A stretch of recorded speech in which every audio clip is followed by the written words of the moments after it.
পবিত্র কুরআনুল কারীম থেকে একটি আয়াতে কারিমা আপনাদের সামনে তেলাওয়াত করেছি। আল্লাহ তাআলা এই আয়াতের মধ্যে আমাদেরকে কিছু হকের কথা বলছেন, কিছু অধিকারের কথা বলছেন। কিসের কথা বাবজান বলেন? কিসের কথা? অধিকার। আজকে সারা পৃথিবীতে সবাই যদি সবার অধিকারগুলো ঠিকভাবে বুঝিয়ে দেয়, পৃথিবীতে আর কোনো অশান্তি থাকবে? একজন চেয়ারম্যান যদি তার অধীনস্থ যত জনগণ আছে তাদের অধিকার বুঝিয়ে দেয়, ওই ইউনিয়নের মধ্যে অশান্তি থাকবে? আচ্ছা, একজন এমপি যদি তার এলাকার যে জনগণের অধিকার এটা যদি নিশ্চিত করে, ওই এলাকায় আর কি অশান্তি থাকবে? থাকবে। একজন রাষ্ট্রপ্রধান, প্রধানমন্ত্রী তিনি যদি ওই দেশের জনগণের অধিকার প্রতিষ্ঠা করেন, অধিকার যদি যথাযথভাবে বুঝিয়ে দেন, ওই দেশের মধ্যে কি আর অশান্তি থাকতে পারে? পুরো দেশ শান্তিময় হয়ে যাবে। চিল্লায় বলেন ঠিক কিনা?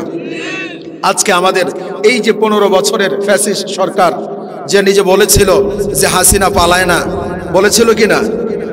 বলেছিল না হাসিনা পালায় না, হাসিনা পালানোর জিনিস না, বলেছিল একদিন আগে, ঠিক কিনা?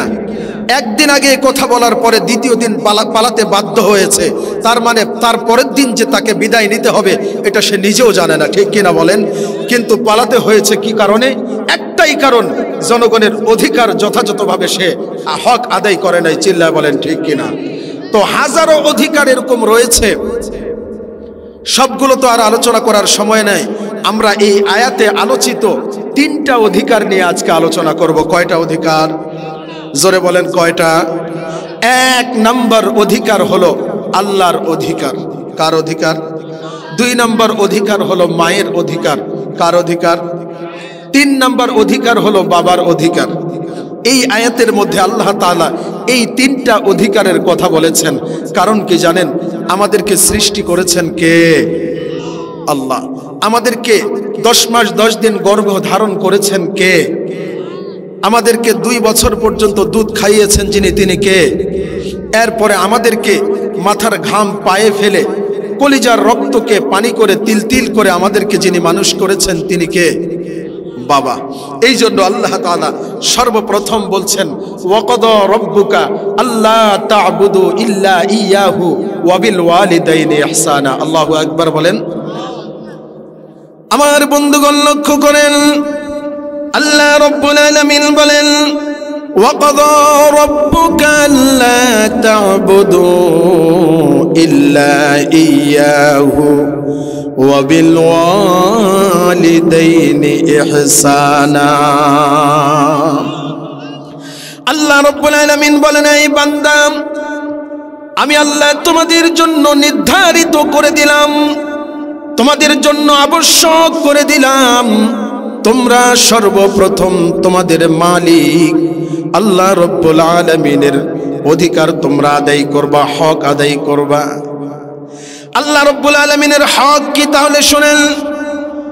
আল্লাহ রাব্বুল আলামিন সূরা বাকারার মধ্যে বলেন আল্লাযীনা ইউমিনুনা বিল গায়ব ওয়া ইউকিমুনাস সালাত ওয়া মিম্মা রাযাকনাহুম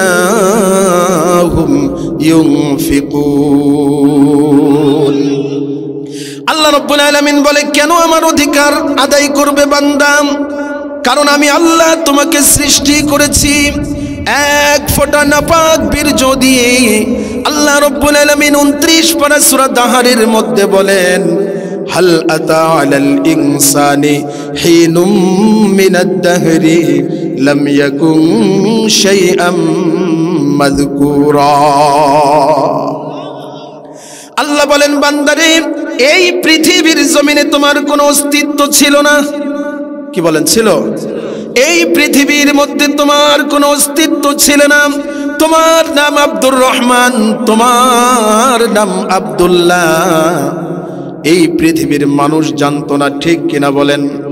আল্লাহ বলেন, আমি আল্লাহ তোমার মা এবং বাবার দৈহিক মিলনের পরে তাদের নির্গত শরীর থেকে নির্গত এক ফোঁটা নাপাক বীর্য দিয়ে তোমার মায়ের অন্ধকার গভীর প্রকোষ্ঠের ভেতরে আমি আল্লাহ রব্বুল আলামিন আমি আল্লাহই তোমাকে সৃষ্টি করেছি। বলেন সুবহানাল্লাহ। অন্য আয়াতে আল্লাহ কি বলে দেখেন, আল্লাহ বলেন হুয়াল্লাযী খালাকা خلقكم من تراب ثم من نطفة ثم من علقة ثم يخرجكم طفلا আর জোরে বলেন আল্লাহু আকবার। আল্লাহ বলেন বান্দা আমি আল্লাহ রাব্বুল আলামিন তোমাকে তোমার মায়ের পেটের ভিতরে লালন পালন করেছি। পৃথিবীর কোন মানুষ ওই পেটের মধ্যে তোমার জন্য খাবার পৌঁছায় নাই নাকি ডাক্তার আমাদেরকে খাইয়েছে? এই কথা বলেন না কেন? দুনিয়ার কোন মানুষ আমাদেরকে খাইয়েছে নাকি? আল্লাহ বলেন এই জন্য তুমি সর্বপ্রথম আমার হক আদায় করবা, কারণ আমি আল্লাহ তোমাকে সৃষ্টি করেছি, শুধুই সৃষ্টি করে ছেড়ে দেই নাই বান্দা। আল্লাহ বলেন খলাকা আদম বিয়াদিহি, আবার কোরআনের মধ্যে বলেন ওয়ালাকাদ কাররামনা বনি আদম। আল্লাহু আকবার বলেন। আল্লাহ বলেন ও বান্দা এই পৃথিবীর জমিনের মধ্যে আমি যত সৃষ্টি তৈরি করেছি সব সৃষ্টির মধ্যে সুন্দর আকৃতি দিয়ে আমি আল্লাহ তোরে বানাইছি। জোরে বলেন না সুবহানাল্লাহ। আল্লাহ বলেন বান্দা আমি যখন গরু বানাই তখন বলি কুন ফায়াকুন, গরু হয়ে যায়। আসমান যখন আমি বানাই কুন ফায়াকুন, আসমান হয়ে যায়। আমি অর্ডার দিলেই সব কিছু হয়ে যায়। কিন্তু বান্দা তোরে যখন আমি বানাইলাম আমি কুন ফায়াকুন বলে বানাই নাই, আমার এই কুদরতি হাত দ্বারা আমি আল্লাহ তোরে বানাইছি। বলেন না সুবহানাল্লাহ। এই বান্দা তোর চোখটা যখন আমি বানাই লক্ষবার তোর চোখের দিকে আমি তাকিয়েছি, কারণ আমার চোখটা বান্দার চোখটা যেন পৃথিবীর সবচেয়ে সুন্দর চোখ হয়। সুবহানাল্লাহ বলেন। আমার বান্দার চোখটা যেন কুকুরের চোখের মতো না হয়ে যায়। তোমার নাকটা যখন আমি বানিয়েছি বারবার বারবার তোমার নাকের দিকে তাকিয়েছি। ও বান্দা তোমার চেহারা যখন আমি বানিয়েছি ওয়াত্তিনি ওয়াজ্জাইতুন ওয়া তুরি সিনিন وهذا البلد الأمين لقد خلقنا الإنسان في أحسن تقويم। বারবার বারবার তাকিয়ে আমি তোমার চেহারাটা আমি আল্লাহ বানিয়েছি। এত সুন্দর করে আমি আল্লাহ তোমার চেহারাটাকে আমি বানিয়েছি। আমার সৃষ্টি ভান্ডারের মধ্যে তোমার মতো সুন্দর আর কোন সৃষ্টি আমি তৈরি করি নাই। সুবহানাল্লাহ বলেন। একটু আমার দিকে লক্ষ্য করেন কত সুন্দর করে আল্লাহ তাআলা আমাদেরকে বানিয়েছেন। এই যে আমাদের দুইটা চোখ আছে না নাই? একটু কথা বলেন, চোখ আছে? এই চোখের উপরে দেখেন আবার একটা ভুরু আছে। ভুরু আছে আপনাদের? চোখের মধ্যে পশম আছে, আছে না নাই? এই ভুরুর 4 আঙ্গুল উপরে মাথার চুল আছে। এই চুলগুলো 1 মাস 1.5 মাস 2 মাস পর পরে কাটার প্রয়োজন হয়, হয় কি হয় না? মাথার চুল কাটলেন 2 মাস পর পর, এই ভুরুগুলো কি কেটেছেন কখনো? আল্লাহ তাআলা বলেন আহসানি তাকওয়িম, সুন্দর অবয়ব দিয়ে সুন্দর আকৃতি দিয়ে তোমাকে বানিয়েছি। বান্দা মাথার চুলের মতো যদি তোমার ভুরুগুলো বড় হতো তো বড় হতে হতে এমন অবস্থা হতো তোমার যদি কেউ বলতো সলিমুদ্দি বাড়ি আসো, এইভাবে ঢাকা উল্টায় বলতো তো হ্যাঁ কে আসছো, ঠিক কিনা বলেন? আল্লাহ বলে যে দেখো আল্লাহ কত সুন্দর করে আমি তোমাকে বানিয়েছি। মাথার চুল বাড়ে কিন্তু চোখের চুলগুলো বাড়ে না। আমার দিকে লক্ষ্য করেন। আল্লাহ বলে বান্দা কান একটা দিয়েছি, কত বড় নেয়ামত জানো? আজকে যদি কানে যদি কম শুনেন আপনাকে জিজ্ঞেস করবে চাচা কেমন আছেন, আপনি কবেন হ্যাঁ আজকে শুক্রবার। কথা বলেন না কেন, ঠিক কিনা? এই যে কান নামক এই নেয়ামত আল্লাহ তাআলা দিয়েছেন। আল্লাহ বলে বান্দা কানের দিকে তাকিয়ে দেখো, কানের মধ্যে কানটা এমন শরীরে অন্য জায়গায় যদি মশরা মশরি করো ভেঙে যাবে, ঠিক কিনা? কিন্তু কানটা মশরাও, কানের মধ্যে হাড্ডি আছে তারপরেও ভাঙে না। কেন এভাবে বানিয়েছে জানো বান্দা? কানের হাড্ডিগুলো যদি শক্ত হতো, তুমি যখন রাত্রে বিছানায় বালিশের মধ্যে মাথা লাগাতে, তো কানের কারণে বালিশের মধ্যে মাথা লাগতো না, ঠিক কিনা বলেন? ভুলেও যদি এভাবে হেলে বালিশের মধ্যে মাথা দিতে, হঠাৎ ঠাস করে কানটা ভেঙে যেত, ঠিক কিনা? আল্লাহ বলেন কত সুন্দর করে আমি বানিয়েছি, ওয়ালাকাদ কাররামনা বানি আদম, তোমাকে সবচেয়ে সম্মানিত করে বানিয়েছি, সবচেয়ে সুন্দর করে বানিয়েছি। এরপরে দেখেন আমাদের মুখের মধ্যে দেখেন দাঁত আছে না নাই? এই দাঁতগুলো যদি চুলের মতো বাড়তো, তাহলে হাতির দাঁতের মতো হয়ে যেত না? হাতির দাঁতের চেয়ে বড় হতো, ঠিক কিনা বলেন? এরপরে একটা জিহ্বা আছে যেটা দিয়ে আমরা কথা বলি, জিহ্বা। এই জিহ্বাটা যদি এরকম চুলের মতো বাড়তো, আরে চুলের মতো বাড়াতো দূরের কথা, 1 ইঞ্চি যদি আপনার জিহ্বাটা বড় হতো অথবা 1 ইঞ্চি যদি ছোট হতো, তাহলে আপনার কথা কেউ বুঝতো না দুনিয়ার। আপনি পরীক্ষা করেন, একটু পিছিয়ে অথবা এগিয়ে আপনি আমাকে জিজ্ঞেস করেন হুজুর কেমন আছে, করেন তো, একটু জিহ্বাটা বাইর করে বলেন যে হুজুর কেমন আছে, কথা বোঝা যাবে? আল্লাহু আকবার বলেন, জোরে বলেন না আল্লাহু আকবার। এত সুন্দর করে যিনি সাজিয়েছেন তিনি কে? আরো জোরে বলেন তিনি কে? আল্লাহ বলে বান্দা এই যে জিহ্বাটা এত সুন্দর করে দিলাম, এই জিহ্বাটা যদি বাড়তো তাইলে যারা টাই পড়ে তাদের আর টাইয়ের দরকার হতো? কথা বলে না, টাই লাগতো ওদের? এরপরে দেখেন সারা শরীরের মধ্যে জয়েন্ট আছে না নাই? সারা শরীরের মধ্যে জয়েন্ট আছে, আপনি যেদিকে ইচ্ছা সেদিকে বাঁকা করতে পারেন। একটা জয়েন্ট যদি না থাকতো, এই বেয়ারিংটা নাই আপনার, বলেন আপনি ভাত খেতে পারতেন? কথা বলে না, ভাত খেতে পারতেন? তো বাড়িতে গিয়ে হয়তো বাড়িওয়ালির সাথে আপনি চুক্তি করতেন যে তুই মুখ খাওয়াই দিব, মুই তোক খাওয়াই দিব। আপনাদের এইদিকে তো এইভাবেই কথা বলে নাকি, যে তুই মুখ খাওয়াই দিব, মুই তোক খাওয়াই দিন। দুইজনে ভাগ করে নিলেন, একজন আরেকজনকে খাওয়াই দিলেন, কিন্তু রাস্তার যদি লুঙ্গি ঢিল হয়ে যায়, কথা বলে না কোনো, হাত যদি আপনার এরকম হয়, লুঙ্গি খুলি পালাইলেও পিনতে পারিবেন? তাহলে এত সুন্দর করে যিনি দিয়েছেন তিনি কে? আল্লাহু আকবার বলেন না। এই জন্য আল্লাহ রাব্বুল আলামিন বলেন, এই বান্দা আল্লাযীনা ইউমিনুনা বিল গায়ব ওয়া ইউকিমুনাস সালাত ওয়া মিম্মা রাযাকনাহুম ইউনফিকুন। আরো জোরে বলতে হবে। আল্লাহ বলেন এই জন্য আমি এত সুন্দর করে তোরে বানাইছি, তোমার জীবনের যত চাওয়া আছে সব চাওয়াগুলো আমি পূরণ করে দিয়েছি। সকালবেলা সূর্যের আলোর প্রয়োজন, কোনোদিন কি আন্দোলন করা লাগছে নাকি? ওমে আপনি ঘুম থেকে ওঠার আগেই সূর্য আপনার জন্য উঠে যায়, বলেন না ঠিক কিনা? এই বান্দা তোমার জন্য যা কিছু প্রয়োজন সব কিছু আমি দিয়ে দিয়েছি। বান্দা তোমার জীবনে সবচেয়ে যেটা বেশি প্রয়োজন পানি। আমরা বলি না পানির অপর নাম জীবন, বলে কি বলে না? আপনাদের এদিকে বলে না পানির অপর নাম জীবন? কারণ পানি ছাড়া মানুষ বাঁচতে পারবে না। ওযু করতে পানি, গোসল করতে পানি, রান্না করতে পানি, সব কাজের মধ্যে পানির ব্যবহার আছে না নাই? আপনাদের কি কষ্ট হচ্ছে? একটা মানুষও উঠতে পারবেন না, কিন্তু বলেছেন 1 ঘন্টা, এই 1টা ঘন্টা আমাকে সময় দিবেন ইনশাআল্লাহ। তো দেখেন পানি হলো মানুষের জীবনে সবচেয়ে মূল্যবান জিনিস। আল্লাহ বলে বান্দা তোমার জীবনে যেটা যত বেশি প্রয়োজন তত বেশি সহজ যিনি করে দিয়েছেন তিনি কে? স্বর্ণ। এটা না হলে কি মানুষ মরে যাবে? স্বর্ণ যদি আপনার বাড়িতে না থাকে আপনি মারা যাবেন? অথচ দেখেন স্বর্ণের দাম সবচেয়ে বেশি, ঠিক কিনা? আর পানি ছাড়া আপনি বাঁচবেন না। ওই পানিকে আল্লাহ তাআলা এত সহজ করে দিয়েছেন, বলে বান্দা পুকুরে যাও পানি, নদীতে যাও পানি, টিউবওয়েলে যাও পানি, পাম্পে যাও পানি, আকাশে যাও পানি, ঝর্ণাতে যাও পানি। আল্লাহু আকবার বলেন। যেদিকে তাকাবা সেদিকেই পানি। সারা পৃথিবীর 3 ভাগ আমি পানি করে দিয়েছি, কারণ এটা তোমার জীবনে সবচেয়ে বেশি প্রয়োজন। সুবহানাল্লাহ বলেন। পানির চেয়ে আরো একটা দামি জিনিস আছে, সেটা কি জানেন?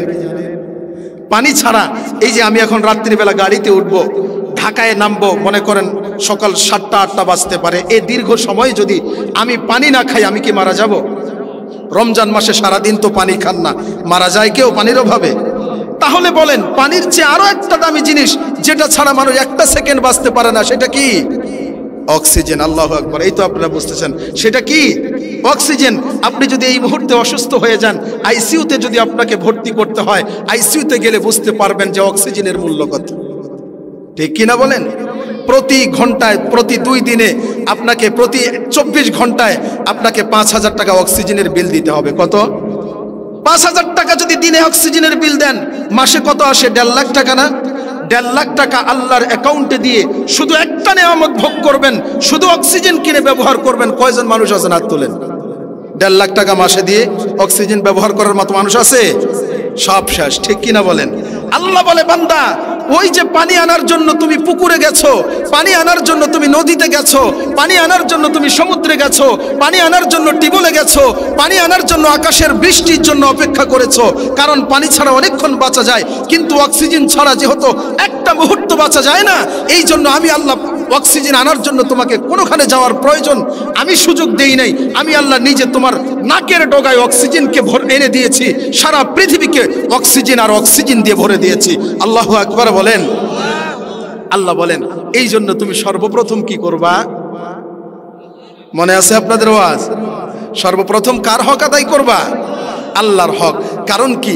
আল্লাহ বলেন, আমি তোমাকে সৃষ্টি করেছি এবং তোমার জীবনে যত কিছু প্রয়োজন সব কিছু আমি পূরণ করেছি। কে পূরণ করেছেন?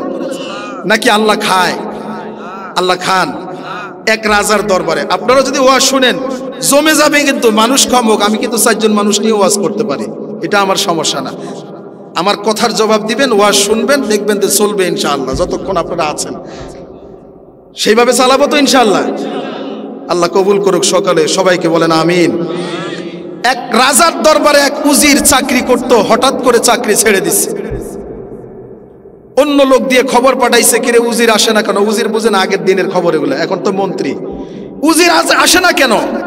তো আরেকজনকে দিয়ে খবর পাঠাইছে। উজির এখন বলছে যে আমি রাজার দরবারে আর যাব না, আমি আরো ভালো একটা রাজা পাইছি। কি পাইছি? আরো ভালো রাজা পাইছি। তো এই খবর শোনার পরে রাজার মেজাজ গরম হবে না ঠান্ডা হবে? কয়েক বান্দি নিয়ে কাক পাইছে, মুই দেখো শোনো ওঠে, বান্দি নিয়ে আসছে। আনার পরে বলে, এই তুই কাকে পাইছিস আমার থেকে ভালো রাজা, আগে কত? তখন ও একটু জড়ো সড়ো হয়ে বলছে যে রাজা মশাই, আমি যখন আপনার এখানে চাকরি করতাম আপনি দামি দামি ফল খাইতেন, বিদেশি মেহমানদেরকে নিয়ে আমি দাঁড়ায় থাকতাম, আমাকে কোনো সময় আপনি কাছে ডাকতেন না, কারণ একজন উজির, উজিরের সাথে প্রধানমন্ত্রী খাবার খাবে, এটা আপনার কাছে লজ্জাজনক, আপনার কাছে খারাপ মনে হতো, কোনো সময় বলতেন না যে উজির তুমি একটু খাও, আমি দাঁড়ায় দাঁড়ায় থাকতাম। আর এখন এমন এক মালিকের চাকরি এমন করি, এমন এক গোলামি, এমন এক আল্লাহর গোলামি আমি করি যে আল্লাহ শুধু আমাকে খাওয়ায়, উনি নিজে খান না। সুবহানাল্লাহ বলবেন। ও রাজা মশাই, যখন আপনার এখানে চাকরি করতাম আপনি সারা রাত শুয়ে শুয়ে ঘুমাতেন, আমি সারা রাত দাঁড়িয়ে দাঁড়িয়ে প্রহরীর মতো আপনাকে পাহারা দিতাম, কিন্তু এখন এমন এক মালিকের গোলামি আমি করি, এমন এক মালিকের চাকরি আমি করি, আমি সারা রাত শুয়ে শুয়ে ঘুমাই, আমি উজির ঘুমাই, আর আমার বাদশা, আমার মালিক, আমার রাজা, আমার মালিক আমাকে সারা রাত জেগে জেগে পাহারা দেয়। লা তাখুযুহু সিনাতুন ওয়ালা নাওম। আল্লাহু আকবার বলেন না? এই জন্য কি করতে হবে? সর্বপ্রথম সবাই বলেন আল্লাহর হক আদায় করতে হবে। আল্লাহর হক নিয়ে যদি আমরা আলোচনা করতে চাই, এখানে 2-4 ঘন্টা সময়ের প্রয়োজন। একটা হকের কথা বলি। কয়টা হকের কথা বলবো? একটা হকের কথা বলি। আল্লাহ বলেন, আল্লাযীনা ইউমিনুনা বিল গায়ব ওয়া ইউকিমুনাস সালাত ওয়া মিম্মা রাযাকনাহুম ইউনফিকুন। আল্লাহু আকবার বলেন। 1 নম্বর হক, তুমি আমার উপরে বিশ্বাস আনার পরে, সর্বপ্রথম তো বিশ্বাস আনতে হবে, তবেই তো আমরা মুমিন। ঠিক কিনা বলেন? আমার উপরে বিশ্বাস আনার পরে সর্বপ্রথম তুমি যেটা করবা সেটা হলো তুমি 5 ওয়াক্ত নামাজ পড়বা। আল্লাহর হকের প্রথম হক কি? জোরে বলেন কি? আমার বন্ধুগণ লক্ষ্য করেন, আল্লাহ রাব্বুল আলামিন বলেন, কুল ইন্না সলাতি ওয়া নুসুকি ওয়া মাহইয়ায়া ওয়া মামাতি লিল্লাহি রাব্বিল আলামিন। আল্লাহু আকবার বলেন।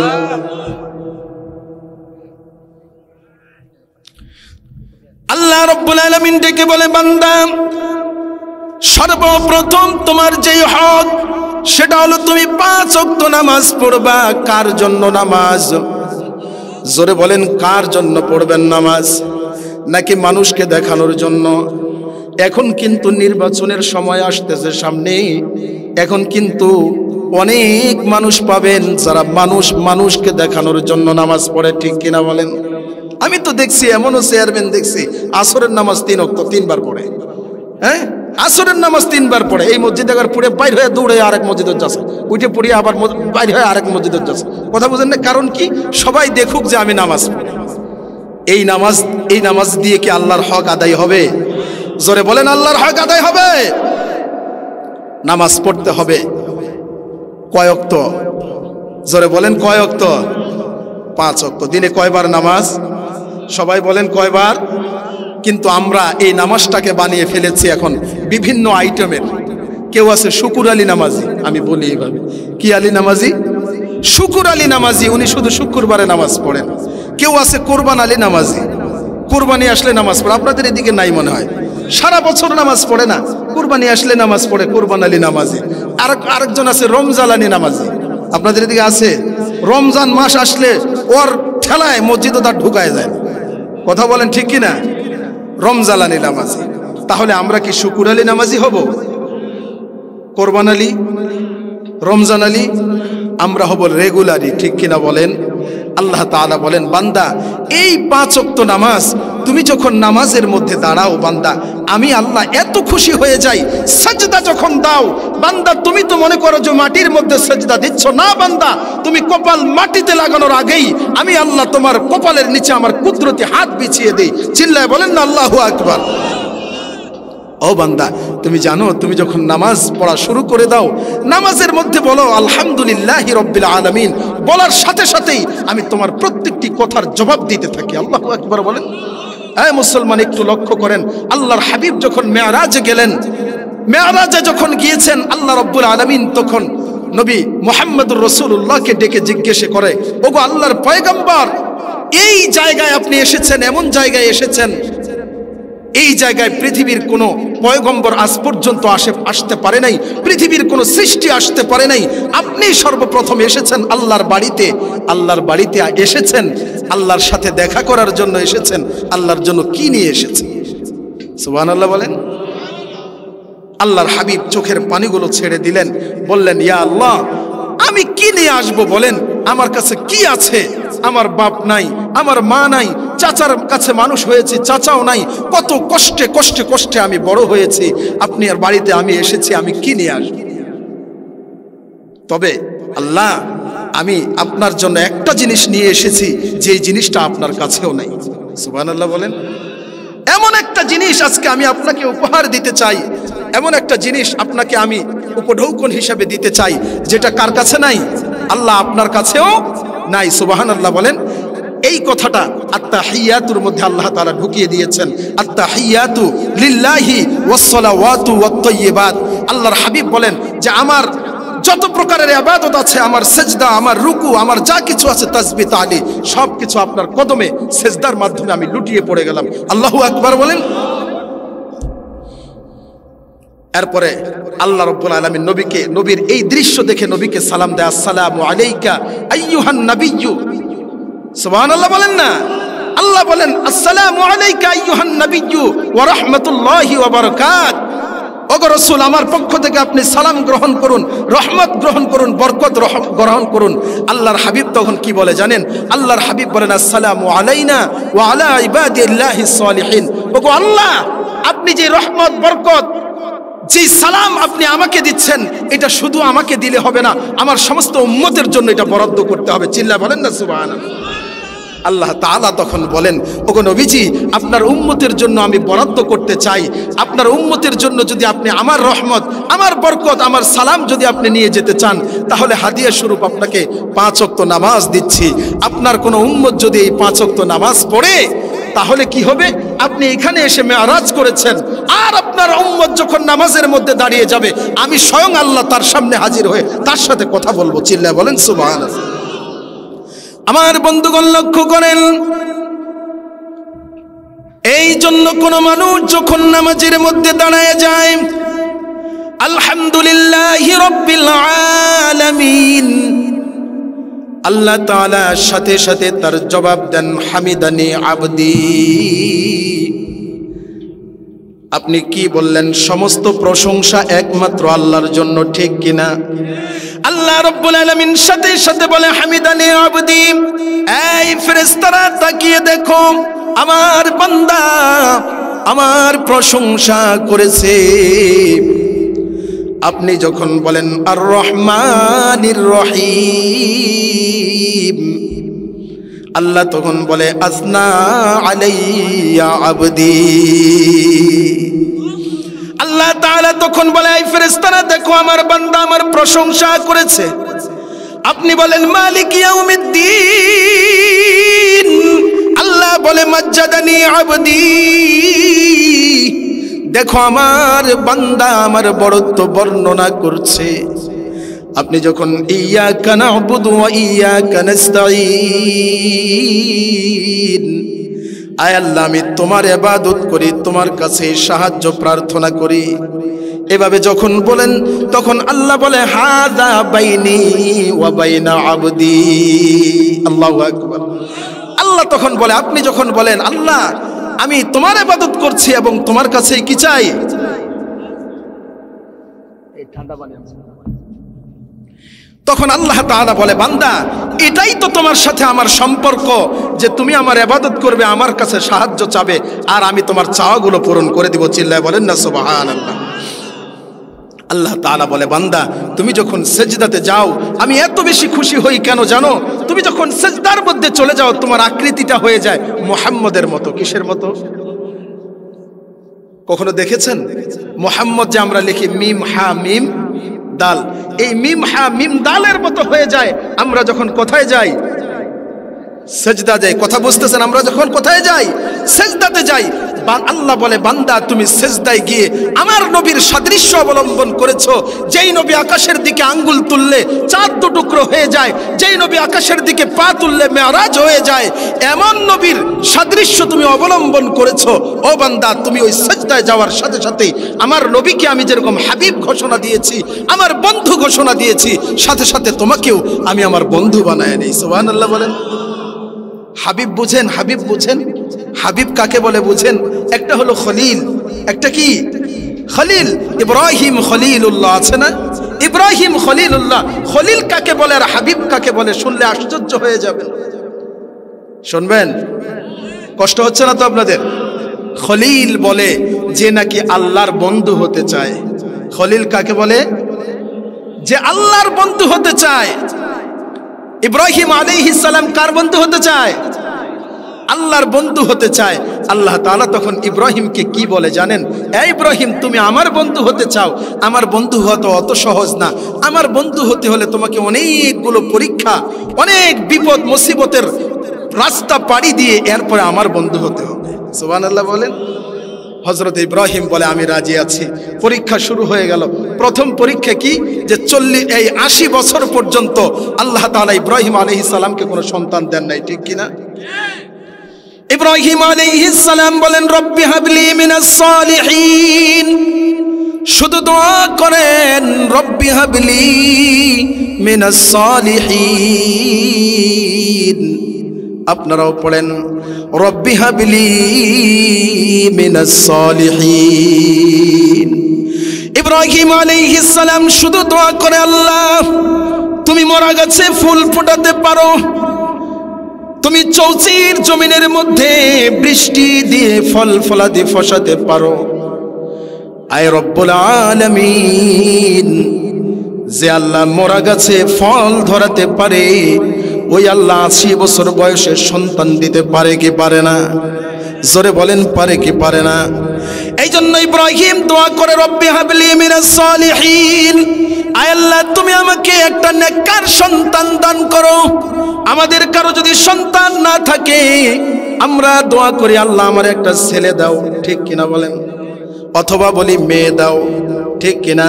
কিন্তু ইব্রাহিম বলে রব্বি হাবলি মিনাস সালিহিন। আল্লাহ ছেলে বুঝি না মেয়ে বুঝি না, তুমি আমাকে একটা নেককার সন্তান দান করো। 80 বছর পর্যন্ত। কত বছর পর্যন্ত? আরে আমাদের দেশের মানুষ তো 2, 4, 5 বছর হয়ে গেলে এরপরে বাবার দরবারে ছুটে। কথা বলেন ঠিক কিনা? কয় আল্লাহর শক্তি শেষ, এবার বাবাকে দেওয়ার চেষ্টা করিবা হবে, দেখা যাক এবার কি হচ্ছে, নাকি? আপনাদের এদিকে নাই মনে হয়।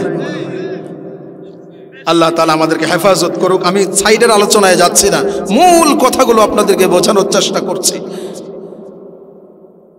তো ইব্রাহিম আলাইহিস সালাম সন্তান চেয়েছেন আল্লাহর কাছে। কত বছর পরে দিয়েছেন আল্লাহ? 80 বছর পরে দিয়েছেন। পরীক্ষা করলেন যে আল্লাহ, সে ইব্রাহিম আমার কাছ থেকে মুখ ফিরায় অন্য কিছুর কাছে চায় কিনা। সুবহানাল্লাহ বলেন। ইব্রাহিমকে আল্লাহ বলে, ইব্রাহিম তুমি এই পরীক্ষায় পাশ করেছো, তুমি যে আমাকে বন্ধু বানাতে চাও একটু আগায় চলে আসছো। সুবহানাল্লাহ বলেন। এবার দ্বিতীয় পরীক্ষা শুরু হলো। চা খাবেন আপনারা? দ্বিতীয় পরীক্ষা শুরু হলো। সন্তান একটু বড় হয়েছে। আল্লাহ তাআলা ইব্রাহিমকে বলে, ইব্রাহিম তুমি তো তোমার সন্তানকে জীবনের চেয়ে ভালোবাসো। আরে 80 বছর বয়সে যদি সন্তান পায়, এটার ভালোবাসা কম হবে না বেশি হবে? শুধু বেশি কইলে হবে না, অনেক বেশি, ঠিক কি না? আল্লাহ বলে, এই সন্তানকে এবার তোমাকে আমার জন্য জবাই করতে হবে, পারবা? তবেই আমি তোমাকে বন্ধু বানাবো। সুবহানাল্লাহ বলেন। ফালাম্মা বালাগা মাআহু সাইয়া ক্বালা ইয়া বুনাইয়া ইন্নী আরা ফিল মানাম, যদি তোমার সন্তানটাকে আমার জন্য কুরবানি করতে পারো, আমি তোমারে বন্ধু বানিয়ে নিব। হযরত ইব্রাহিম আলাইহিস সালাম এক পায়ে খাড়া সন্তানকে নিয়ে চলে গেলেন। অনেক লম্বা ঘটনা, সেদিকে আমি যাব না। আল্লাহ তাআলা দুম্বার ব্যবস্থা করে দিলেন। এই পরীক্ষাও তিনি কি করলেন? পাশ করলেন। এরপরে আরেক পরীক্ষা সামনে চলে আসলো, আগুনে নিক্ষিপ্ত হতে হবে। কোথায়? নমরুদ আগুনের কুণ্ডলী বানিয়ে সেখানে নিক্ষিপ্ত করে দিল ইব্রাহিম আলাইহিস সালামকে। আগুনের কুণ্ডলীর মধ্যে হযরতে জিবরাইল আলাইহিস সালাম গিয়ে বলে, ও ইব্রাহিম, আমি আল্লাহর ফেরেশতা জিবরাইল চলে এসেছি, বলো তোমার কি সাহায্যের প্রয়োজন? হযরত ইব্রাহিম বলে, যে আল্লাহর মহব্বত পাওয়ার কারণে, যে আল্লাহর সাথে বন্ধুত্ব করার জন্য আমি আগুনে নিক্ষিপ্ত হয়েছি, নিশ্চয়ই সে আল্লাহ বসে আছে, বসে থাকবেন না, আমি আগুনে পুড়ে যাব, সে আল্লাহ রক্ষা করবেন না, এটা হতে পারে না। জিবরাইল, তোমার সাহায্যের প্রয়োজন নাই, আমার জন্য আল্লাহই যথেষ্ট। চিল্লায় বলেন সুবহানাল্লাহ। আল্লাহ তাআলা এই কথা শুনে এত বেশি খুশি হলেন, আগুনকে অর্ডার দিয়ে দিলেন, কুলনা ইয়া নারু কুনি বারদান ওয়া সালামান আলা ইব্রাহিম। আগুন পানি হয়ে গেল। ইব্রাহিম সেখান থেকে বেরিয়ে আসলেন। এবার আল্লাহ বলে, ইব্রাহিম তুমি অনেকগুলো পরীক্ষা দিয়েছো, আমি তোমাকে ওয়াত্তাখাযাল্লাহু ইব্রাহিমা খলিলা, তোমাকে আমার বন্ধু বানিয়ে নিলাম। সুবহানাল্লাহ বলেন। তোমাকে আমার খলিল বানিয়ে নিলাম। এ দৃশ্য দেখে একজন ফেরেশতা আল্লাহকে জিজ্ঞেস করছে, আল্লাহ তুমি ইব্রাহিমকে কেন বন্ধু বানালা? বন্ধু বানাইতে পারলে তুমি আদম আলাইহিস সালামকে বানাইতে পারতা, অনেক বড় মাপের নবী নূহ আলাইহিস সালামকে বানাতে পারতা, আজরের ছেলে ইব্রাহিমকে তুমি বন্ধু বানাইলা, কারণ কি? সুবহানাল্লাহ বলেন। আল্লাহ তখন ফেরেশতাকে ডেকে বলে, যা ফেরেশতা, আমার ইব্রাহিমের কাছে যা, আমার ইব্রাহিমের কাছে গেলেই তুই তোর প্রশ্নের জবাব পেয়ে যাবি। সুবহানাল্লাহ বলেন। আমার বন্ধুগণ লক্ষ্য করেন, আল্লাহর ফেরেশতা এবার ইব্রাহিম আলাইহিস সালামের কাছে চলে এসেছেন। এসে দেখে ইব্রাহিম আলাইহিস সালাম সারাদিন শুধু সুবহানাল্লাহ, আপনারাও বলেন সুবহানাল্লাহ, সারাদিন শুধু সুবহানাল্লাহ, আলহামদুলিল্লাহ আলহামদুলিল্লাহ, আল্লাহু আকবার জিকির করে। ইব্রাহিম যা কিছুই করে না কেন আল্লাহর জন্য করে। আল্লাহর ফেরেশতা ইব্রাহিম আলাইহিস সালামের এই দৃশ্য দেখে অবাক হয়ে গেলেন। আমরা যখন অবাক হয়ে যাই সুবহানাল্লাহ বলি কি বলি না? এই বলি কি বলি না? আল্লাহর ফেরেশতা এবার বলে সুবহানাল্লাহ। ইব্রাহিম আলাইহিস সালামের সামনে যখন বলল সুবহানাল্লাহ, ইব্রাহিম আলাইহিস সালাম ওই মানুষ রূপী ফেরেশতাকে ডেকে বলে, এই আল্লাহর বান্দা, তুমি আমার সামনে আমার মালিকের নাম উচ্চারণ করেছো, যাও আমার এই বকরির পালটা তোমাকে উপহার দিয়ে দিলাম। এত আস্তে বললে হবে নাকি? এবার আল্লাহর ফেরেশতা মানুষ রূপী সেই ফেরেশতা বকরির পাল পাওয়ার সাথে সাথেই বলে আলহামদুলিল্লাহ। হযরত ইব্রাহিম আবার ডাক দিয়ে বলে, আল্লাহ আল্লাহর বান্দা, তুমি তো আবার আমার মালিকের নাম উচ্চারণ করেছো, যাও তোমাকে আমার এই গরুর পালটা উপহার দিয়ে দিলাম। সুবহানাল্লাহ বলে না? হযরত ইব্রাহিম যখন গরুর পাল দিয়ে দিলেন, নিয়ামত পাইলে কি করতে হয়? শুকরিয়া আদায় করতে হয় না? আল্লাহর ফেরেশতা আবার ডাক দিয়ে বলে আলহামদুলিল্লাহ, আলহামদুলিল্লাহ। ইব্রাহিম এবার ডেকে বলে, এই আল্লাহর বান্দা, তুমি তো আবার আমার মালিকের নাম উচ্চারণ করেছো, যাও আমার এই উটের পালটা গোটাই তোমাকে উপহার দিয়ে দিলাম। আল্লাহর ফেরেশতা, ওই মানুষ রূপী ফেরেশতা এবার হযরত ইব্রাহিমকে ডেকে বলে, ইব্রাহিম, আমি তোমার সামনে তোমার মালিকের নাম উচ্চারণ করেছি, বকরির পাল তুমি দিয়ে দিয়েছো, আবার শুকরিয়া আদায় করেছি গরু দিয়ে দিয়েছো, আবার শুকরিয়া আদায় করেছি তুমি উট দিয়ে দিয়েছো। এই ইব্রাহিম, এখন যদি তোমার দরবারে আবার শুকরিয়া আদায় করি, এখন যদি আবার তোমার সামনে তোমার মালিকের নাম উচ্চারণ করি, তুমি কি দিবা? তোমার কাছে তো আর কিছুই নাই। সুবহানাল্লাহ বলবেন না? হযরতে ইব্রাহিম ডাক দিয়ে বলে, ও ভাই, ছাগল দিলাম, গরু দিলাম, উট দিলাম, সব কিছুই তো দিয়ে দিলাম, আমি ইব্রাহিম তো এখনো বাকি আছি। এই আল্লাহর বান্দা, তুমি যদি তোমার জবান দিয়ে যদি আবার আমার মালিকের নাম উচ্চারণ করো, আমি ইব্রাহিম, ওই যে তোমার উট ছাগল গরু ওগুলো চড়ানোর জন্য তো একটা রাখাল প্রয়োজন, আমার মালিকের নাম যদি তোমার জবান দিয়ে আর একবার বলেন, কিভাবে আল্লাহর বন্ধু হবেন? কিভাবে? গাঞ্জাটা নিয়া, হ্যাঁ, মাজারত সেজদা দিয়া? তাহলে কিভাবে হবেন? 5 ওয়াক্ত নামাজের মাধ্যমে। চিল্লায় বলেন ঠিক কিনা? আরো জোরে বলেন ঠিক কিনা? আল্লাহর হাবিব হাদিসে পাকের মধ্যে বলেন, আউয়ালু মা ইউহাসাবু বিহিল আবদু ইয়াউমাল কিয়ামাতিস সালাহ। কোন মানুষ যদি আল্লাহর সাথে বন্ধুত্ব করতে গিয়ে আর কোন ইবাদত সে করতে পারে নাই, আর কোন কিছুই সে করতে পারে নাই, কিয়ামতের ময়দানে শুধু 5 ওয়াক্ত নামাজ নিয়ে আল্লাহর কাছে গিয়ে যদি বলে, আল্লাহ তোমার বন্ধুত্ব, তোমার হাবিব হওয়ার জন্য, তোমার বন্ধু হওয়ার জন্য, তোমার হক আদায় করার জন্য আমি সময় পাই নাই, শুধুমাত্র 5 ওয়াক্ত নামাজ পড়ছি, আল্লাহ তখন কি বলবে জানেন? বান্দা, নামাজটা আমারে দে, তুই জান্নাতে চলে যা, তোর আর কোনো হিসাবে দরকার নেই। চিল্লায় বলেন না সুবহানাল্লাহ? তাহলে আমরা কয়টা হক নিয়ে আলোচনা করব? জোরে বলেন কয়টা? 1 নম্বর কি? আমার সাথে কথা বলতে হবে। ওই এক হুজুর যাচ্ছে আর কি, রিক্সা দিয়ে যাবে, গুলিস্তান থেকে যাবে আরেক জায়গায়, পল্টনের দিক যাবে। তা রিক্সাওয়ালা বলতেছে, কয় ভাই চলেন একটু যাই। রিক্সাওয়ালার নামই পড়ছে, কয় না হুজুর, আপনি সামনে চড়েন। আপনি কোন জায়গায় চড়েন? আপনি সামনে চড়েন, আমি পিছনে বসি।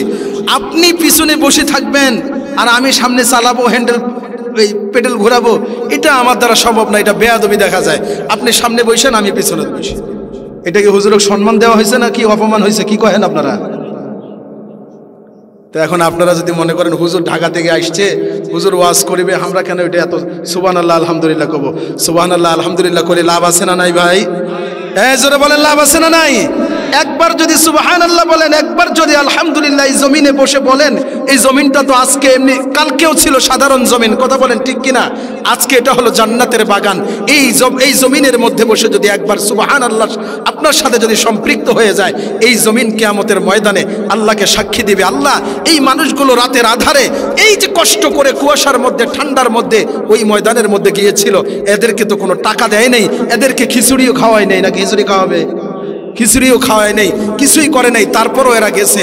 আল্লাহ শুধু তোমার সাথে মহাব্বত করার জন্য, তোমাকে মহাব্বত করে গেছে, তোমার সাথে বন্ধুত্ব করার জন্য আল্লাহ এরা গেছে, এদেরকে তুমি মাফ করে দাও। আল্লাহ বলবে, তাই যাও, আমি আল্লাহ এই উসিলায় মাফ করে দিলাম। চিল্লায় বলেন না সুবহানাল্লাহ? তাহলে সুবহানাল্লাহ আলহামদুলিল্লাহ বললে লাভ ভালো না লস? আরে কি পরিমাণ লাভ আছে এটা যদি আমরা বুঝতাম তাহলে জিন্দেগির একটা সেকেন্ড আমরা আল্লাহর জিকির ছাড়া কাটাতাম না। চিল্লায় বলেন ঠিক কিনা? ওই তো দুই ফকির যমুনা ব্রিজ যখন নতুন হয়েছে কয়েছে চল যমুনা ব্রিজ আমরা দেখি আসি। হ্যাঁ, রংপুর থেকে কাছতে আছে জামু আর আসিম, তো গেছে যমুনা ব্রিজ দেখার জন্য। বিশাল ব্রিজ, কয় এত বড় ব্রিজ। একজন আরেকজন কয়েছে এই যমুনা ব্রিজ বানাইতে কত লাগিছে কয়েকদিন? তো একজন কয়েছে 10,000 টাকার কমে কি হয়েছে? কি ভাই 10,000 টাকা দিয়ে হয়েছে যমুনা ব্রিজ? আরেকজন 10,000 টাকা দিয়ে হয় নাকি, 15,000 টাকার বেশি লাগিছে। এ কে বলতেছে? ফকির। তাদের যে ধারণা সে অনুযায়ী তারা বলছে, কথা বলেন ঠিক কিনা? তাদের কাছে 10,000 টাকা অনেক বেশি, 15,000 টাকা অনেক বেশি, এজন্য তারা 10,000 15,000 বলতেছে। আরে একবার যদি আল্লাহর বান্দা সুবহানাল্লাহ পড়ে, একবার যদি আল্লাহর কোন বান্দা আলহামদুলিল্লাহ পড়ে, আসমান এবং জমিনের মধ্যে যে খালি জায়গাটি আছে এ तमाम খালি জায়গাটি আল্লাহ তাআলা ওই বান্দার আমলনামায় নেকি দিয়ে ভরে দেয়। চিল্লায় বলেন না আল্লাহু আকবার। কষ্ট হচ্ছে আপনাদের? কি পিছনের ভাইরা সামনের ভাইদের দায়িত্ব দিয়ে চুপ করে আছেন কেন? কষ্ট হচ্ছে নাকি? আল্লাহ কবুল করুক, জোরে বলেন আমিন। তাহলে আমরা কয়টা হক নিয়ে কথা বলবো? প্রথম হক কার? আল্লাহর। আজকে থেকে ইনশাআল্লাহ আমরা শুরু করে দিব প্রথম হক। কারণ কি আল্লাহ বলেন, ওই যে শুরুতে বলছে আমি আল্লাহ তোমাকে সৃষ্টি করছি, আমি আল্লাহ তোরে খাওয়াই, আমি আল্লাহ তোরে লালন পালন করি, এই জন্য সর্বপ্রথম তুই যার হক আদায় করবা সেটা হলো আমি আল্লাহ। কথা বলেন ঠিক কিনা? 2 নম্বর হক হলো আল্লাহ রাব্বুল আলামিন বলেন তুমি তোমার মায়ের হক আদায় করবা। কার হক? বান্দা। 1 নম্বর হক আমার হক, আমার হকটা যদি তুমি আদায় করো তাহলে আমি আল্লাহ কি করব জানো? এই পৃথিবীতে পরকালে তো তোমাকে জান্নাত দিবই দিব, দুনিয়াতেও তোমাকে তোমার হাতে রাজত্ব তুলে দিব। চিল্লায় বলেন সুবহানাল্লাহ। তাহলে আমরা যদি বলি আমরা যে সারা পৃথিবীতে লাঞ্ছিত বঞ্চিত নিষ্পেষিত মুসলমান, আজকে সারা পৃথিবীতে ফুটবলের মতো, কিসের মতো? আমেরিকা একবার লাঠি যাচ্ছে হই পাকে যাচ্ছে, আবার এফাক থেকে ইসরায়েল যাচ্ছে আরেকটা লাঠি হই পাকে যাচ্ছে, ঠিক কিনা? আবার এবার থেকে ভারতও এখন লাঠি দিবা চাইছে, ঠিক কিনা? ফমা তুলেছে। কারণ কি? কারণ হলো আমরা আল্লাহর হক আদায় করি না। আমরা আল্লাহর হক যখন আদায় করব না, আল্লাহ তাআলা বলেন তোমরা সারা পৃথিবীতে লাঞ্ছিত হবে। আর যদি তোমরা আমার হক আদায় করো, ওয়ালা তাহিনু ওয়ালা তাহজানু ওয়া আনতুমুল আ'লাউন। চিল্লায় বলেন আল্লাহু আকবার। যখন তোমরা আমার হক আদায় করবা সারা পৃথিবীর রাজত্ব আমি তোমাদের হাতে তুলে দিব। আল্লাহু আকবার বলেন। আর যদি আমার হক না আদায় করো, একটার পর একটা গজব তোমাদের উপর আসতে থাকবে। কি আসতে থাকবে? একটার পর একটা তো আসবেই। আরো দেখেন না কি অবস্থা, আমাদের উপরে এমন এক গজব এতদিন পর্যন্ত চেপে বসেছিল জগদ্দল পাথরের মতো। আমরা তো ধরেই নিয়েছিলাম যে এই সরকার না মরার আগ পর্যন্ত মনে হয় আমরা এখান থেকে আর বের হতে পারবো না। কথা বলেন ঠিক কিনা? এই এক গজব তো আল্লাহ তাআলা আমাদের উপর দিয়েছেন, আবার মাঝে মাঝে কিছু গুজবও এসেছে, ঠিক কিনা বলেন? একবার আসলো সোয়া ধরার গুজব, আপনাদের এদিকে আসছে নাকি? অনেক আগর কথা, কিন্তু মনে আছে আপনাদের মুরব্বীরা? সোয়া ধরার গুজব, এটা কিছুদিন খুব চলিল, তারপরে নাই। তারপরে আসলো ঘূর্ণিঝড় বুলবুলি। কি আছে? ঘূর্ণিঝড় বুলবুলি 10 নম্বর সংকেত দিয়ে দিল, কয় সব উল্টাই নিবে বাংলাদেশের, দক্ষিণবঙ্গে কিছুই থাকিবা নাই। ঠিকই আসলো ঘূর্ণিঝড়, আসার পরে এমন ঝড় হলো রাত্রিবেলা, সকালবেলা চাচা বাথরুম করিবা যাচ্ছে, বাথরুম নাই। কি নাই? বাথরুম নাই। গোটা গ্রাম বাথরুম খুঁজেছে, বাথরুম আর নাই। পরে দেখেছে যে পাশের বাড়ির আরেক বাড়ির টিনের উপর উঠে আছে বাথরুম, ঠিক কিনা? আল্লাহ তাআলা এগুলো দিয়ে আমাদেরকে সতর্ক করেন। কি করেন?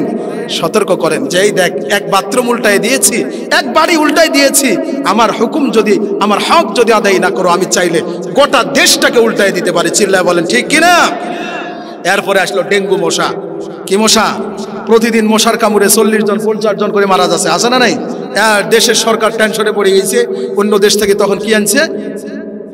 স্প্রে ভ্যাকসিন নিয়ে আসছে। এমন ভ্যাকসিন আনছে দেশি মশায় মরে না। ডেঙ্গু কি মরিবে? দেশি মশায় মরে না, ঠিক কিনা? এটা কিছুদিন চললো। আল্লাহ তাআলা বুঝান যে বান্দা তোর শক্তি দিয়ে কোনো কাজ হবে না, আমি আল্লাহ চাইলে নমরুদের মতো একটা মশা দিয়েও তোরে শেষ করতে পারি। কথা বলেন ঠিক কিনা?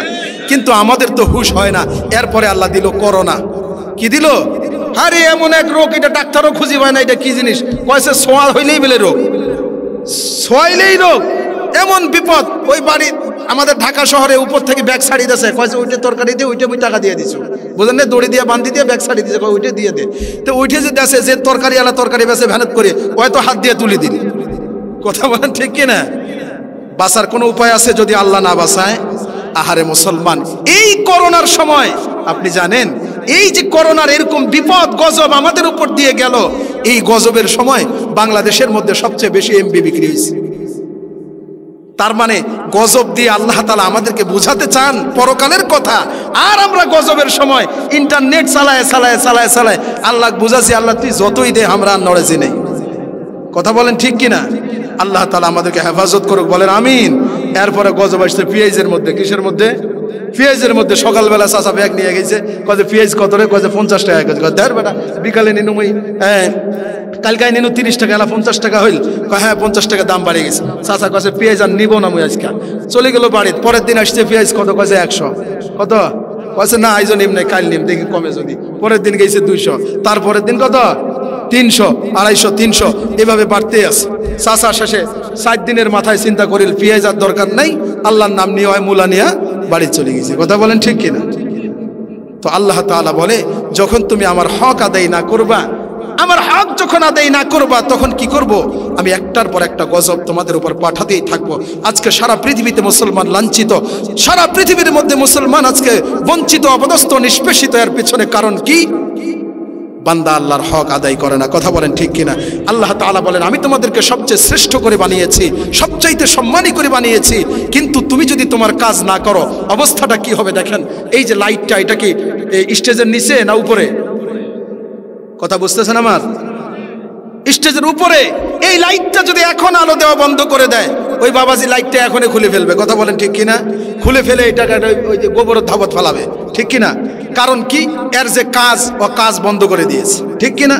তো আল্লাহ তাআলা আমাদেরকে যে কাজের জন্য সৃষ্টি করেছেন, আমাদেরকে সবচেয়ে বেশি সম্মান দিয়েছেন, সবার মাথার উপরে রেখেছেন, আমরা যদি সেই কাজ না করি, বলেন এই লাইটটা এখন আলো দিচ্ছে, এখন যদি আলো দেওয়া বন্ধ করে দেয়, গোবরের ধাপে চলে যাবে। আমরা যদি আল্লাহর হুকুম না মানি, আমাদেরকে কোথায় যেতে হবে? জোরে বলেন, কোথায় যেতে হবে? বুঝতেছেন কথা? আল্লাহ তাআলা আমাদের সকলকে বোঝার তৌফিক দান করুক। আমি খুব সহজ ভাষায় আপনাদেরকে বোঝানোর চেষ্টা করতেছি। তাহলে সর্বপ্রথম আমরা যার হক আদায় করব, তিনি কে? জোরে বলেন, তিনি কে? আল্লাহর হক কিভাবে আদায় করব? আল্লাহর হক আদায় করব সর্বপ্রথম যেটা, আউয়ালু মা ইউহাসাবু বিহিল আবদু ইয়াউমাল কিয়ামাতিস সালাহ। আমরা নামাজের মাধ্যমে আল্লাহর হক আদায় করব। রাজি আছেন সবাই? যে কারা কারা রাজি আছেন? এবার রাজি আছেন কারা কারা? হাত তোলেন। আল্লাহ তাআলা আমাদের সকলকে কবুল করুক, বলেন আমিন। আরো জোরে বলেন আমিন। তাহলে চলেন এবার আমরা দ্বিতীয় নম্বর হক, ওয়াকাদা রাব্বুকা আল্লা তা'বুদু ইল্লা ইয়াহু ওয়া বিল ওয়ালিদাইনি ইহসানা। আল্লাহ বলেন, আমার হক আদায় করার পরে সর্বপ্রথম তুমি তোমার মায়ের হক আদায় করো। কার হক? জোরে বলেন, আরো জোরে। হয় নাই তো? ওই পিছনের গুলো কয় না, কয় আমরাই তো কয়েছে। ওই দেখেন কেন ভাই, কয় আমরাই তো আছি। দ্বিতীয় নম্বর হলো মায়ের হক। কারণ কি? মা 10 মাস 10 দিন গর্ভে ধারণ করেছে, ঠিক কিনা বলেন?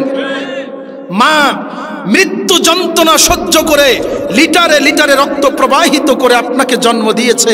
মা 2 বছর পর্যন্ত বুকের দুধ আপনাকে খাইয়েছে। আল্লাহ এই কথাটা কোরআনের মধ্যে বলছেন, ওয়াসাইনাল ইনসানা বিওয়ালিদাই হামালাতহু উম্মুহু ওয়াহনান আলা ওয়াহনি ওয়া ফিসালুহু ফি আমাইনি আনিশকুরলি। আল্লাহু আকবার বলেন। আল্লাহ তাআলা বলেন, মা তোমাকে 10 মাস 10 দিন গর্ভে ধারণ করেছে।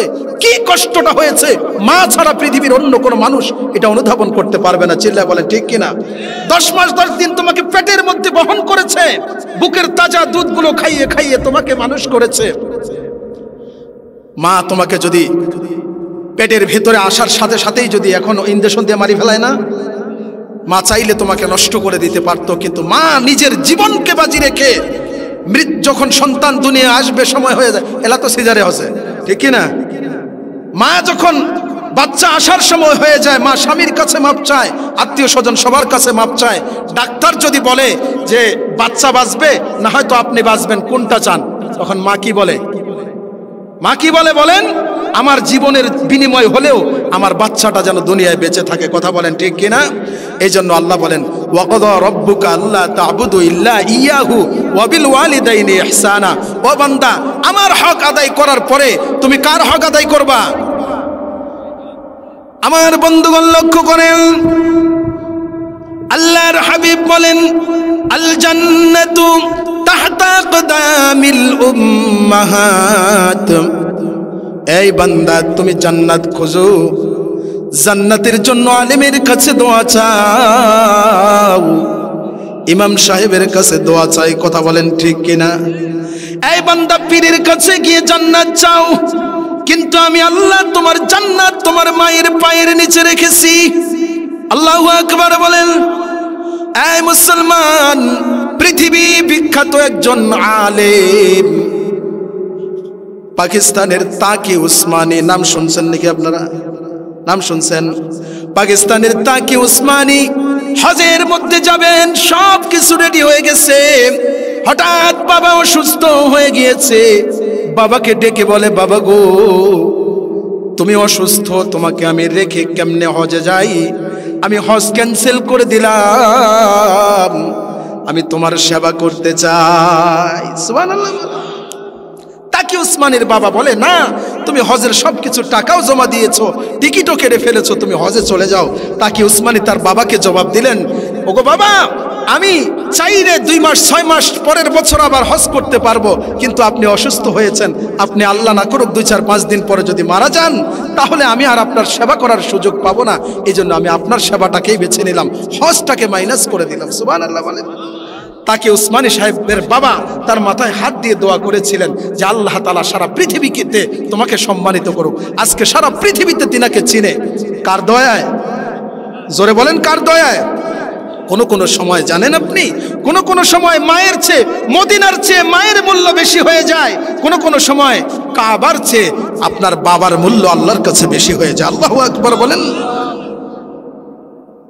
আমার বন্ধুগণ লক্ষ্য করেন,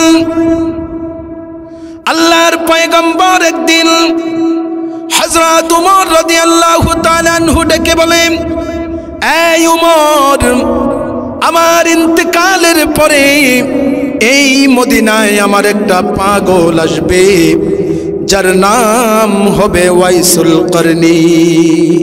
নাম কি? সবাই বলেন, নাম কি? আল্লাহর পয়গম্বর হযরত উমরকে ডেকে বলে, এই উমর, ওয়াইসুল করনি যখন মদিনায় আসবে, তুমি তোমার নিজের জন্য ওয়াইসুল করনির কাছে দোয়া চেয়ে নিবে, আমার গুনাহগার উম্মতের জন্য ওয়াইসুল করনিকে দোয়া করতে বলবে।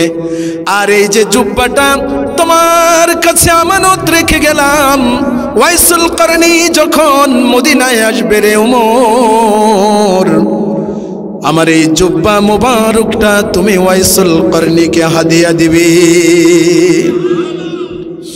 হযরত উমর অবাক হয়ে গেলেন, কে এই ওয়াইসুল করনি? জীবনে কোনোদিন দেখি নাই, জীবনে কোনোদিন ওয়াইসুল করনিকে দেখি নাই, জীবনে কোনোদিন তার নাম পর্যন্ত শুনি নাই।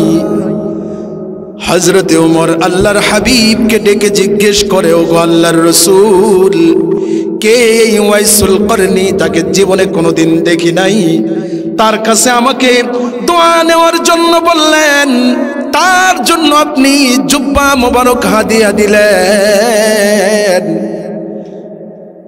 আল্লাহর হাবিব হযরত ওমরকে ডেকে বলে, ওমর, ওয়াইসুল করনি কোনো সাধারণ মানুষ নয় রে ওমর। ওয়াইসুল করনি একদিন আমার কাছে চিঠি লেগেছে, ওগো আল্লাহর রাসূল, আমি আপনাকে বড় ভালোবাসি গো রাসূল, কিন্তু আমার মা বাড়িতে অসুস্থ থাকার কারণে আপনার সাক্ষাতে আমি যেতে পারছি না গো রাসূল। আপনার চেহারাটা দেখলেই তো আমি সাহাবী হয়ে যাই, ঠিক কিনা বলেন? ওগো আল্লাহর রাসূল, আমি কি আপনার চেহারা দেখার জন্য আপনার দরবারে আসব, নাকি আমার মায়ের সেবা করব? আল্লাহর পয়গম্বর চিঠির উত্তর দিয়ে দিলেন, ওয়াইসুল করনি, নবীর চেহারা দেখার চেয়ে আমি পয়গম্বর তোমার জন্য তোমার মায়ের খেদমত করাটাকে বেশি পছন্দ করি। হযরত ওয়াইসুল করনি কেমন রাসূলকে ভালোবাসতেন জানেননি? ওই যে উহুদের প্রান্তরে আমার পয়গম্বরের দাঁত মোবারক যেদিন শহীদ হয়েছে, ওয়াইসুল করনি শুনতে পেয়েছে পয়গম্বরের দাঁত কাফের মুশরিকরা পয়গম্বরের দাঁত ফেলে দিয়েছে। হযরত ওয়াইসুল করনি হাতের মধ্যে পাথর নিয়ে একটা একটা করে নিজের সব দাঁতগুলো ভেঙে ফেলে আর বলে, এই ওয়াইসুল করনি, যেই দুনিয়ায় তোমার পয়গম্বরের মুখে দাঁত থাকে না, এমন দুনিয়ায় তোমার মুখে দাঁত মানায় না। হযরত ওয়াইসুল করনি একটা একটা করে সব দাঁতগুলো ভেঙে ফেলেছে। আল্লাহর পয়গম্বর হযরত ওমরকে ডেকে বলে, ওমর, ওয়াইসুল করনি আমাকে এত ভালোবাসে, এত মোহাব্বত করে রে ওমর, এরপরেও আমার সান্নিধ্যে সে আসতে পারে নাই, সাহাবীর মর্যাদা অর্জন করতে পারে নাই। কিন্তু আল্লাহর কাছে ওয়াইসুল করনির দাম কমে যায় নাই। ওয়াইসুল করনি মায়ের সেবা করতে করতে, মায়ের খেদমত করতে করতে ওয়াইসুল করনির দাম আল্লাহর কাছে এত বেশি হয়ে গিয়েছে। ওয়াইসুল করনি আসমানের দিকে হাত তুলতে দেরি হয়, আসমানের মালিক আল্লাহ ওয়াইসুল করনির দোয়া কবুল করতে দেরি করে না। তাহলে মায়ের খেদমত করলে বলেন দাম কমে না বাড়ে? জোরে বলেন কমে না বাড়ে? এই জন্য আল্লাহ তাআলা বলেন, ওয়াকাযা রাব্বুকা আল্লা তা'বুদু ইল্লা ইয়াহু ওয়া বিল ওয়ালিদাইনি ইহসানা। বান্দা, সর্বপ্রথম তুমি তোমার কার হক আদায় করবা? বলেন আল্লাহর হক আদায় করবা। 2 নম্বরে কার হক আদায় করবে? জোরে বলেন কার হক? মায়ের হক। আমাকে অনেক মানুষে বলেছে যে মহিলাদের বিষয়ে একটু আলোচনা করার জন্য। আপনারা কি এতক্ষণ যেগুলো শুনলেন এগুলো পুরুষ মানুষের ওয়াজ? কথা কয় না। এতক্ষণ থেকে যে আলোচনা আমি করলাম এগুলো কি পুরুষ মানুষের ওয়াজ? যেগুলো করলাম এগুলো কার ওয়াজ? মহিলাদের ওয়াজ। তাহলে বোঝা গেল স্পেশালি যদি আবার মহিলাদের আলোচনা করি, মহিলার দাম কম না বেশি? এই কথা বলেন না কেন, একটু কহেন। ও এলা আর কই বাঁচায় না। মহিলার দাম বেশি না কম? বেশি। ফ্রেন্ড, আল্লাহ তাআলা মহিলাদেরকে কত দিক দিয়ে দাম বেশি দিয়েছেন। 1 নম্বর হলো আল্লাহর হাবিব বলেছেন, মায়ের পায়ের নিচে সন্তানের কি? বেহেশত। তাহলে মহিলাদের দাম কম না বেশি? 1 নম্বর। 2 নম্বর হলো আল্লাহ তাআলা মা হাওয়া আলাইহিস সালামকে কোথায় তৈরি করেছেন? জান্নাতে তৈরি করেছেন। কোন পুরুষকে জান্নাতে তৈরি করেন নাই। জোরে বলেন না সুবহানাল্লাহ। 3 নম্বর হলো সর্বপ্রথম যিনি ইসলাম গ্রহণ করেছেন উনি পুরুষ না মহিলা?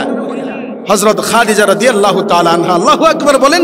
4 নম্বর হলো সর্বপ্রথম যিনি ইসলামের জন্য জীবন দিয়েছেন, শাহাদাতের মর্যাদা অর্জন করেছেন, শহীদ হয়েছেন, সুমাইয়া রাদিয়াল্লাহু তাআলা আনহা। উনি পুরুষ না মহিলা? এই জোরে বলেন পুরুষ না মহিলা? এরপরে 5 নম্বর হলো আল্লাহ তাআলা পবিত্র কোরআনুল কারীমের মধ্যে মহিলাদের নামে একটা স্পেশাল সূরা নাজিল করেছেন, সূরাতুন নিসা। কথা বলেন ঠিক কিনা? সূরাতুল পুরুষ আছে নাকি? সূরাতুল পুরুষ আছে কোরআন শরীফে, কিন্তু মহিলাদের জন্য স্পেশালি একটা সূরা আল্লাহ তাআলা এই কোরআনের মধ্যে বরাদ্দ দিয়েছেন। এরপরে এই পৃথিবীতে 25 জন নবীর, যত নবী এসেছেন এর মধ্যে 25 জন নবীর নাম আল্লাহ তাআলা কোরআনের মধ্যে দিয়েছেন। এরকম ভাবে 20-25 জন মহিলার নামও কোরআনের মধ্যে দিয়ে আল্লাহ তাআলা তাদের মর্যাদাকে বৃদ্ধি করেছেন। বলেন না সুবহানাল্লাহ। এরপরে 7 নম্বর হলো আপনি ভালো না খারাপ, আমি ভালো না খারাপ, এটার সার্টিফিকেট ইউনিয়ন পরিষদ দিলে হবে না। ইউনিয়ন পরিষদ দিলে দুনিয়ায় কাজ চালাতে পারবেন, কিন্তু আল্লাহর হাবিব বলেছেন, আকমালুল মুমিনিনা ঈমানান আহসানুহুম খুলুকা ওয়া খিয়ারুকুম খিয়ারুকুম লিনিসাইহিম। একজন পুরুষ ভালো কি খারাপ এটা তার স্ত্রী যেটা বলবে সেটাই চূড়ান্ত। কারণ একটা পুরুষ ভালো না খারাপ এটা সবচেয়ে কে বেশি ভালো জানে? এক কথা বলেন, কে বেশি ভালো জানে? এরপরে 8 নম্বর হলো রাসূল বলেন, আমি মেয়েদেরকে বেশি পছন্দ করি, ভালোবাসি, যার ঘরে 3টা কন্যা সন্তান আছে তার জান্নাতের দায়িত্ব আমি রাসূল নিলাম। চিল্লা বলেন না সুবহানাল্লাহ। তাহলে এদের দাম কম না বেশি? এই জোরে বলেন কম না বেশি? এখন দেখি গালার জোর কমে গেছে আমার। কম না বেশি? কিন্তু তারা কি চায় জানেন? তারা চায় সমান অধিকার। তারা কি চায়? সমান অধিকার দিতে হবে, নাইলে গদি ছাড়তে হবে। এই বেরাক কিন্তু এই মিছিল বাংলাদেশের মধ্যে বের করছিল। কথা বলেন ঠিক কিনা? আচ্ছা বলেন, ওই যে আপনাদের গম ক্ষেত, এদিকে গমের আবাদ হয়, গম ক্ষেতের মধ্যে ইঁদুর বাসা বাঁধে কিনা? তো ইঁদুর বাসার ভিতরে বাচ্চা ফুটাইছে, বাচ্চা ফোটানোর পরে 4-5টা বাচ্চা হয়েছে। একদিন একটা বাচ্চা উকি দিয়ে দেখে, কিরে বাইরে তো অনেক সুন্দর, পরিবেশ অনেক ভালো, মা কেন আমাকে বাইরে যাওয়া দেয় না? ঘটনা কি? ভিতরে দৌড়ায় যায়, বলছে মা বাহিরের পরিবেশ তো অনেক সুন্দর, অনেক ভালো, তো আমরা একটু বাইরে যাই, ঘুরে আসি, একটু পার্কে যাই, বাদাম টিপি আসি। কথা বুঝেন নাই মনে হয়? তো মা তখন ওই বাচ্চাগুলোকে ডাকে বলছে, না রে বাবা, বাহিরের পরিবেশ যতই ভালো হোক ওই পরিবেশটা তোদের জন্য না। ঠিক কিনা বলেন? তখন ওই বাচ্চারা আবারও মার কাছে রিকোয়েস্ট করে, আবদার করে, মা একটু অনুমতি দাও, একটু দেখে আসি, অন্তত একটা ফাঁক দিয়ে আসি, একটু আড্ডা দিয়ে আসি, কি হবে তেমন। কথা বোঝেন নাই? মা বলল ঠিক আছে যাও, কিন্তু বিলাই বাবাজি থেকে সাবধান। কার থেকে সাবধান? বিলাই বাবাজি। এখন যেই মার কাছে অনুমতি পাইছে, এখন কয়েছে থাকবো না আর, বদ্ধ করে। বিলাই তো বসে আছে, কয়েছে ধরবো এবার একটা একটা, খাবো মজা করে। কথা বলেন ঠিক কিনা? আল্লাহ বলছেন ওয়াকরনা ফি বুয়ুতিকুন্না ওয়ালা তাবাররুজনা তাবাররুজাল জাহিলিয়াতিল উলা। এত দামি যে হতে পারে, এই যে কয়েকটা দামির কথা আমি বললাম, এরকম আমি যদি বলতে থাকি 1 ঘন্টা বলতে পারবো। মহিলাদেরকে কি সম্মান আল্লাহ দিয়েছেন, 1 ঘন্টা বলতে পারবো, একটার পর একটা, একটার পর একটা। আল্লাহ বলেন এত দামি জিনিস, এত দামি জিনিস করে তোরে বানাইলাম, আর তুমি এমনি সাধারণভাবে ঘুরবা, এটা তো হতে পারে না। তুমি কিভাবে ঘুরবা? ঘুরতে যদি হয় পর্দার সাথে ঘুরবা। কথা বলেন ঠিক কিনা? আরো জোরে বলেন ঠিক কিনা? পর্দা আছে এখন দেশে? কথা বলেন, পর্দা আছে? পর্দা আছে, কিন্তু যে জায়গায় থাকার কথা ওই জায়গায় নেই। এখন পর্দা আছে জানালা তার দরজা।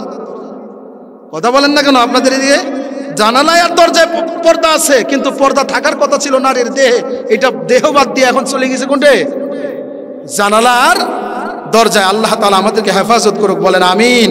তারা এখন সমান অধিকার, আল্লাহ দিয়েছেন অধিকার বেশি, তারা চায় কি? সমান অধিকার। আল্লাহ দিয়েছেন কম না বেশি? বেশি। তারা চায় সমান অধিকার। আমি প্রায় সময় উদাহরণ দিতে বলি, এই যে হাইওয়ে দিয়ে গাড়িগুলো যায়, Hanif coach, Nabil coach, Shyamoli coach, Dhaka পর্যন্ত যায়, এই চাকার মধ্যে 2টা জিনিস থাকে। কয়টা জিনিস? 2টা জিনিস থাকে।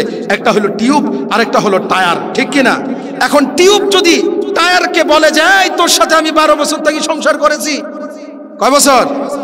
12 বছর থেকে সংসার করেছি। তুই যমুনা ব্রিজ দেখিলু, ঢাকা শহর দেখিলু, ইয়া দেখিলু, সিলেট দেখিলু, এই দেখিলু, সেই দেখিলু, সব তো তুই দেখিস। মুই তো কিছুই দেখো নাই, মুই তো ভিতরত। কিছুদিনের জন্য তুই একটু ভিতরত যা, মুই এলে সব কিছু দেখো।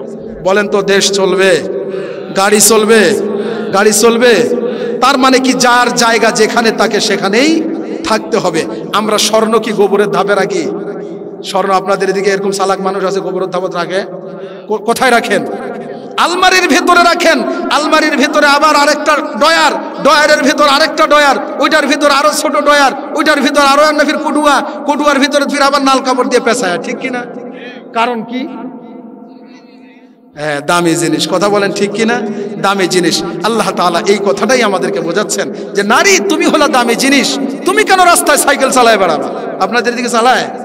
হ্যাঁ, এই সাইকেলের বিরুদ্ধে কইলকা হুজুর নারী ঘর অগ্রগতি এটা হোক, এটা চাহে না।